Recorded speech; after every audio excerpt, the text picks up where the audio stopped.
जनतेचं खुलं व्यासपीठ महाराष्ट्र टुडे न्यूज।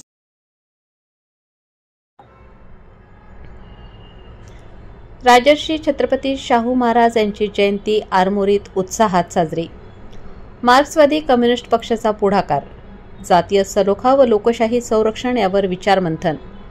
आरमोरी, जिल्हा गडचिरोली। मार्क्सवादी कम्युनिस्ट पक्षाच्या वतीने आरमोरी येथे दिनांक 26 जून रोजी आरक्षणाचे जनक, बहुजन उद्धारक राजर्षी छत्रपती शाहू महाराज यांची 156वी जयंती जातीय सलोखा व लोकशाही संरक्षण यावर विचारमंथन करून उत्साहात साजरी करण्यात आली। कार्यक्रमाच्या अध्यक्षस्थानी माननीय जयकुमार मेश्राम हे होते, तर विशेष अतिथी म्हणून धर्मानंद मेश्राम, राज बनसोड, ॲडव्होकेट सोनाली मेश्राम, राजू सातपुते, डॉक्टर धर्मराज सोरदे, विठ्ठल प्रधान, लकी पाटील, सतीश दुर्गमवार आदी उपस्थित होते।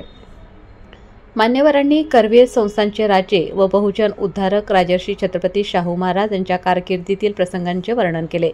तसेच राजर्षी शाहू महाराज यांनी सामाजिक, सांस्कृतिक, शैक्षणिक, कृषी व आर्थिक क्षेत्रात दैदिप्यमान कामगिरी केली आहे, याला तोड नाही, यावर भाष्य करीत ऐतिहासिक घटनांना उजाळा दिला।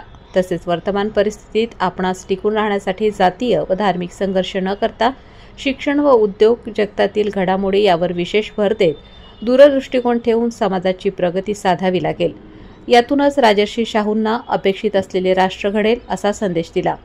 प्रास्ताविकात माकपचे जिल्हा सचिव अमोल मारकवार यांनी मार्क्सवादी पक्षाचे ध्येय धोरणे, पक्षाची वाटचाल व भविष्यात येणाऱ्या धोक्यांची सूचना यावर मार्गदर्शन केले।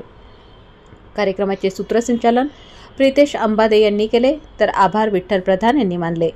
राजर्षी छत्रपती शाहू महाराज यांच्या कार्यावर अढळ निष्ठा असलेले स्त्री पुरुष, युवा कार्यकर्ते व मान्यवर मंडळी उपस्थित होते।